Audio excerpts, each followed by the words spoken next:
जळगाव जिल्हा दौऱ्यावर आहे, यात नवीन असं काय आहे? नवीन काय येत असतो जळगावला. मधल्या काळात थोडी माझी प्रकृती बरी नव्हती, त्याच्यामुळे थोडी गॅप पडली. पण जळगावला येण्यामध्ये एक आनंद असतो. सगळे आपले लोक भेटतात, कार्यकर्ते आहेत, जुने जाणते काम करत असतात. महानगरपालिकेच्या निवडणुका झालेल्या आहेत. आता 3 वर्ष कोणत्याही निवडणुका नाहीत. 3 वर्ष कोणत्याही निवडणुका नसल्यामुळे जिल्ह्यामध्ये आता संघटनात्मक बांधणीचंच काम करावं लागेल. आत्ताच मी संपर्क प्रमुख आणि उपनेते संजय सावंत यांच्याशी बोलत होतो. यानंतर येणारी पहिली निवडणूक ही लोकसभेची असेल. अर्थात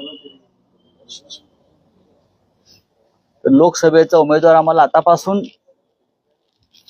निवडावा लागेल आणि त्याला कार्याला झुंपावा लागेल. तर या तयारीसाठी आता आम्हाला भरपूर वेळ आहे आणि पुढल्या काळामध्ये महाराष्ट्राचं आणि देशाचं राजकारण हे बदलत जाणार आहे. 100% हे बदलत जाणार आहे. राज्यापुढे असंख्य प्रश्न आहेत, पण त्या प्रश्नावरती कोणताही राज्यकर्ता मंत्री गांभीर्याने बोलताना दिसत नाही. काल या भागामध्ये वादळी वाऱ्यासह पाऊस झाला. मी स्वतः काल रात्री उतरलो तेव्हा पाहिलं की शेती उद्ध्वस्त झाली. केळी उत्पादक शेतकरी असेल, अन्य कृषी उत्पादनाचा विषय असेल, कालच्या पावसानं त्यांना फार मोठा फटका बसला. पण अजूनही खरं म्हणजे तात्काळ सरकारकडून किंवा इकडल्या पालकमंत्र्याकडून, इकडल्या जिल्ह्यातल्या आमदारांकडून त्याच्यावरती तात्काळ संवेदना व्यक्त करणं गरजेचं असतं. पण मला तसं दिसत नाही. पालकमंत्री, इतर मंत्री, आमदार यांच्याकडून शेतकऱ्यांना नुकसान भरपाईची मागणी व्हावी किंवा तात्काळ मदत मिळावी यासाठी पावलं उचललेली दिसत नाही. आता पंचनामे, मोजण्या या गोष्टी होतील, त्याला काय अर्थ नाही. पण शेतकऱ्याच्या घरामध्ये कालपासून जो आकांत मला दिसतो, काही शेतकरी रात्री भेटले, सकाळी भेटले, हे सरकार अत्यंत संवेदनशील आहे, असंवेदनशील आहे. आणि विशेषतः जळगाव मधले जे लोक मंत्रिमंडळामध्ये किंवा सत्तेमध्ये आहेत त्यांच्या संवेदना ठार मेलेल्या आहेत. 24 तास राजकारण. कुठे आहेत गिरीश महाजन, जे काय म्हणतात त्याला, संकट मोचक काहीतरी म्हणतात त्यांना, काय मग शेतकऱ्यावरच्या संकटालाही मोचक कुठे असतात? हा, फक्त राजकीय संकट मोचकच असतात का राजकारणामध्ये? मंत्री म्हणून जनतेवर जेव्हा संकट येतात, शेतकऱ्यांवर संकट येतात, तेव्हा हे संकट मोचक काही जाणीवेने करताना दिसत नाहीत. फक्त आमदार पळवणं, नगरसेवक पळवणं, पक्ष फोडणं हे संकट मोचकाचं कर्तव्य आहे का? हे दुर्दैव आहे या राज्याचं आणि या संपूर्ण जिल्ह्याचं. जिल्ह्यामध्ये एक विशिष्ट प्रकारची राजकीय हुकुमशाही सुरू आहे. पोलिसांच्या मदतीनं गुंडगिरी सुरू आहे. पोलिसांनी स्वतःला वर्दीतले गुंड समजू नये, मानू नये. ही वर्दीतली गुंडगिरी ही भयंकर तानाशाही असते. जशी लष्करातली हुकुमशाही असते, लष्करी गणवेश घालून हुकुमशाही केली जाते, नाव लोकशाहीच. पण अनेक देशामध्ये ही लष्करातली गणवेशातली हुकुमशाही असते, तशी जळगाव मध्ये पोलीस गणवेशातली हुकुमशाही आहे. आणि त्याचा वापर, त्या पोलिसांचा वापर विरोधकांचा, राजकीय विरोधकांचा आवाज दडपण्यासाठी सत्ताधारी पक्षाचे पालकमंत्री आणि आमदार करत असतात, मंत्री करत असतात. हळूहळू तुमचाही भर ओसरणार आहे. आणि हे चित्र स्पष्ट दिसतंय. माझ्या माहितीप्रमाणे पारोळा, पाचोरा, मुक्ताईनगर या भागातले शिंदे सेनेचे जे आमदार आहेत, शिंदे गटाचे आमदार आहेत, ते संकट मोचकाच्या जास्त संपर्कात आहे. आणि पुढली निवडणूक ते भारतीय जनता पक्षातून लढवतील अशी माझी पक्की माहिती आहे. कारण हळूहळू हे भर ओसरत चाललेलं आहे असं चित्र या जिल्ह्यातलं मला दिसतंय. तुम्हाला जास्त माहिती.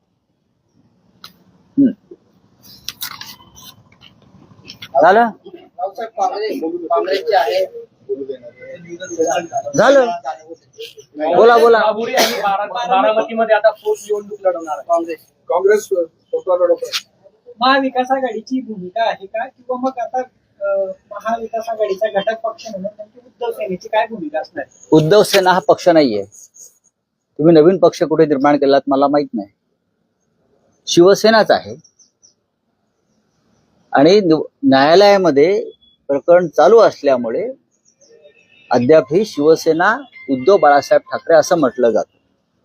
आणि त्याचा निकाल लवकरच लागेल हे मी सांगतो. आता राहुरी आणि बारामतीमध्ये पोटनिवडणुका आहेत. आमचा प्रयत्न राहील की महाविकास आघाडी म्हणूनच आपण निर्णय घेतला पाहिजे. राहुरीमध्ये या आधीची निवडणूक राष्ट्रवादी काँग्रेस पक्ष शरद पवार यांनी प्राजक्त तनपुरे यांनी चांगल्या पद्धतीनं लढवली होती. आणि आता मला नक्की माहित नाही, पण त्या जागेवरती राष्ट्रवादी काँग्रेसचा अधिकार आहे शरद पवार साहेबांचा. होईल ना, चर्चा होईल ना. काँग्रेस बिहार असेल, पश्चिम बंगाल असेल, नागालँड असेल, इथे सगळ्यात आधी निवडणूक लढण्यासाठी पुढे जाते आणि नंतर निकाल लागल्यावरती कळतं की आपण कुठे आहोत, ते कुठे आहे. ज्या ठिकाणी ज्या पक्षाची ताकद आहे त्या ठिकाणी त्या पक्षाने लढावं हा महाविकास आघाडीचा एक आधार होता विधानसभेला आणि लोकसभेला. त्याच्यामुळे जर राहुरीमध्ये प्राजक्त तनपुरेमध्ये शरद पवार साहेबांचं काँग्रेसची जर ताकद असेल तर महाविकास आघाडीतले जे 3 प्रमुख घटक पक्ष आहेत त्याच्यामध्ये अर्थात काँग्रेस आहे, राष्ट्रवादी काँग्रेस, शरद पवार आणि शिवसेना, या तिघांनी एकत्र बसून निर्णय घ्यावा लागेल. बारामतीमध्ये अजित पवार यांच्या मृत्यूनंतर एक कौटुंबिक आपत्धर्म म्हणून कदाचित शरद पवारांचा पक्ष निवडणूक लढणार नाही कदाचित, पण इतर कोणी जर लढत असतील तर त्यांना आपण विरोधी करता कामा नये. जर कोणाला लढायचं असेल महाविकास आघाडीतल्या इतर घटक पक्षांना, कारण शेवटी लोकशाही आहे, त्या संदर्भात सुद्धा एकत्र बसून महाविकास आघाडीला लवकरच निर्णय घ्यावा लागेल. कशाला? माझं असं स्टेटमेंट आहे की एकत्र बसून निर्णय घ्यावा लागेल आणि त्यासाठी शिवसेना पक्षप्रमुख उद्धव ठाकरे, काँग्रेसचे अध्यक्ष हर्षवर्धन सपकाळ आणि राष्ट्रवादी काँग्रेसचे शशिकांतराव शिंदे, जयंतराव पाटील यांना एकत्र बसून या दोन्ही जागांसंदर्भात निर्णय घ्यावा लागेल आणि तो घेतला जाईल.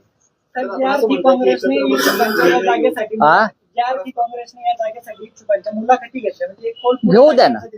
अरे बघा, राजकीय पक्ष आहेत, समन्वयाचा अभाव आहे का? नाही, राजकीय पक्ष आहेत. राजकीय पक्षामध्ये निवडणुका आल्या की इच्छुकांची गर्दी होते. राहुरीमधून शिवसेनेनं सुद्धा लढावं अशी आमच्या कार्यकर्त्यांची इच्छा आहे.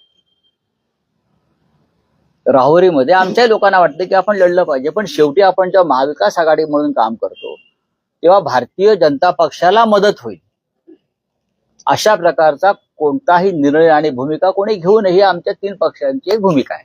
विशेषतः ही उद्धव ठाकरे साहेबांची भूमिका आहे.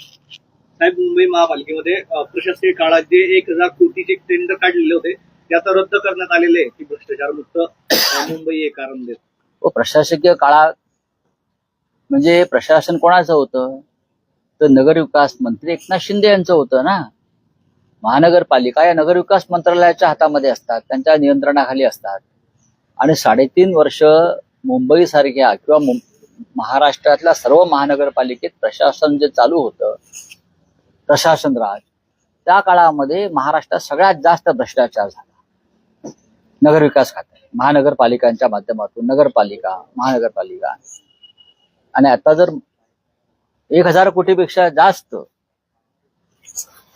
रकमांचं टेंडर्स किंवा व्यवहार रद्द केले असतील भ्रष्टाचाराचा संशय आल्यामुळे, तर त्या संदर्भात मुंबई महानगरपालिकेच्या विद्यमान नव्या आयुक्तांचं अभिनंदन केलं पाहिजे. आम्ही सातत्याने तेच सांगत होतो की प्रशासकीय काळामध्ये, त्या काळामध्ये प्रचंड मोठा भ्रष्टाचार झाला मुंबईमध्ये. मुंबई लुटली गेली. राऊसाहेब प्रकरणात महिलांनाही दोषी ठरवा असं पत्र जे आहे लेखिका अविनाश साबणे यांनी देवेंद्र फडणवीसांना दिलं. कुठल्या प्रकरणात?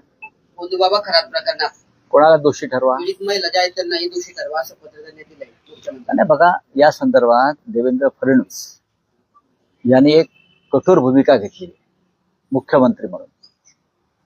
त्यानंतर नाशिकचे पोलीस आयुक्त संदीप कर्णिक यांनी सुरुवातीच्या काळामध्ये अत्यंत योग्य पद्धतीने तपास केले. गोंदूबाबा तो तुम्हाला दुसऱ्या दिवशी लंगडताना चालताना दिसला, आपण पाहिलाच. त्याचं श्रेय संदीप कर्णिकांना दिलं पाहिजे.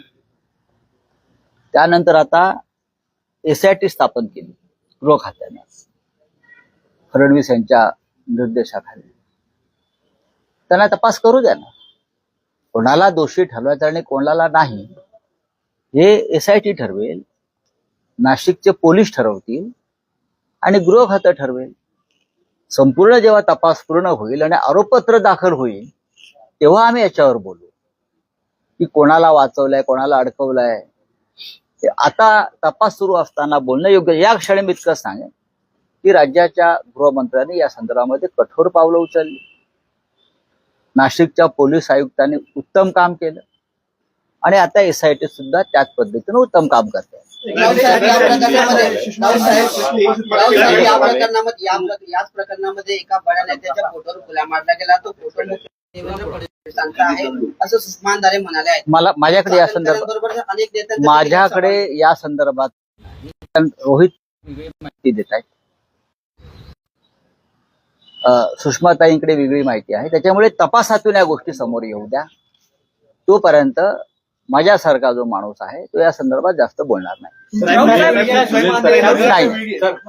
सुषमा अंधारे या प्रकरणामध्ये एक महिला म्हणून, इथे महिलांचं शोषण झालेलं आहे, एक महिला म्हणून त्या अधिक या प्रकरणामध्ये अधिक जास्त चांगल्या पद्धतीनं त्यांच्याकडे माहिती येते.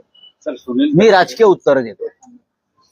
सुनील तटकरे और सुनील पवार वाढती व्याप्ती आणि जे काही नावं पुढे येत आहेत, कोण कोण त्यांना भेटले वगैरे, हे सगळं बघता जे सरकार कोसळू शकतं का? असं आहे की आसाराम बापूंना सुद्धा मोदी भेटत होते,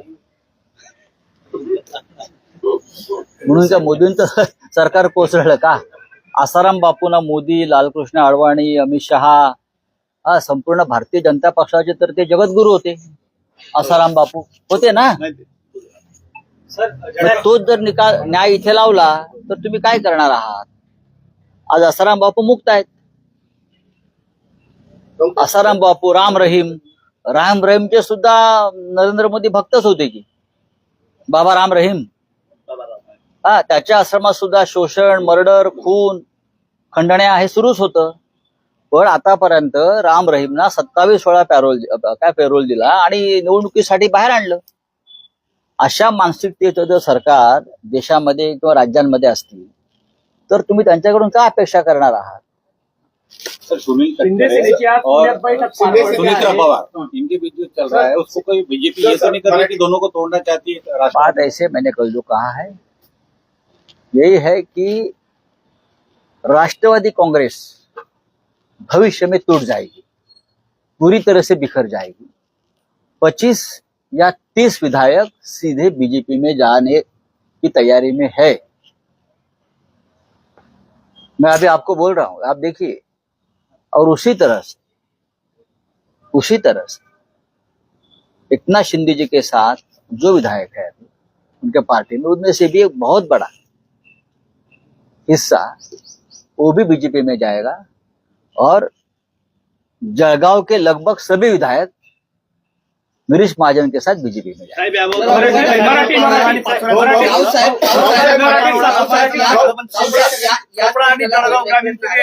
पटेल आणि तटकरेंनी निवडणूक आयोगाला जे पत्र दिलं होतं ते पत्र टीव्ही 9च्या हाती लागलेलं आहे. त्या पत्रामध्ये असा उल्लेख केलेला आहे की पाठवले अध्यक्षांप्रमाणेच कार्यकारी अध्यक्षांनाही अधिकार देण्याचा उल्लेख त्या पत्रांमध्ये केलेला आहे तटकरे आणि पटेलांनी. हो, पण ते पत्र सुनेत्राताई पवारांनी रद्द करून टाकलं ना. असं आहे की प्रफुल्ल पटेल, सुनील तटकरे यांनी जे पत्र लिहिलंय की कार्यकारी अध्यक्षांनाही अधिकार द्यावे. कार्यकारी अध्यक्ष कोण होते तर प्रफुल्लभाई पटेल होते आणि अध्यक्ष राष्ट्रीय अध्यक्ष सुनेत्राताई पवार आहेत. सुनेत्राताई पवारांनी ते पत्र, जे आधीचा पत्रव्यवहारच रद्द करण्यासंदर्भात निवडणूक आयोगाशी पत्रव्यवहार केल्यावरती त्या पक्षामध्ये आज नक्की काय अराजक माजलेला आहे हे तुम्हाला स्पष्ट दिसतंय. आणि म्हणून मी सांगतोय लवकरच भविष्यामध्ये या पक्षाची शक्ल होती. प्रफुल्ल पटेलांसह सगळे एक 25 आमदार जे त्यांचे आहेत त्यांची तयारी दुसऱ्या पक्षात जायची झालेली आहे. तो पक्ष म्हणजे भारतीय जनता पार्टी. पुण्यामध्ये आज शिवसेना शिंदे सेनेची बैठक पार पडते आहे. नीलम गोरे यांनी म्हटलं आहे की खराब प्रकरणात काही स्वतःच्या पक्षातील लोकांना गोवण्याचा प्रयत्न केला जात आहे. नाही, मला माहित नाही बघा त्यांच्या पक्षामध्ये, मला खरोखर माहित नाही. राघव चड्ढा जो है उनका उपनेता पद निकाल दिया गया मैं क्या बोलूं, अभी किसी और पार्टी में कुछ निर्णय होता है तो उसमें मैं यहाँ बैठकर क्यों उनके ऊपर मत देशमुख जे आहेत ते दिल्लीमध्ये शिंदे सेनेच्या स्नेह भोजनाला उपस्थित होते. कोण? आपले खासदार जे आष्टीकर होते. आष्टीकर आणि देशमुख बरं, मग आपल्या पोटीच्या जगताना उदाहरण आलंय पुन्हा. पण ते शिवसेनेमध्येच आहेत ना आता या क्षणी, गेले असते.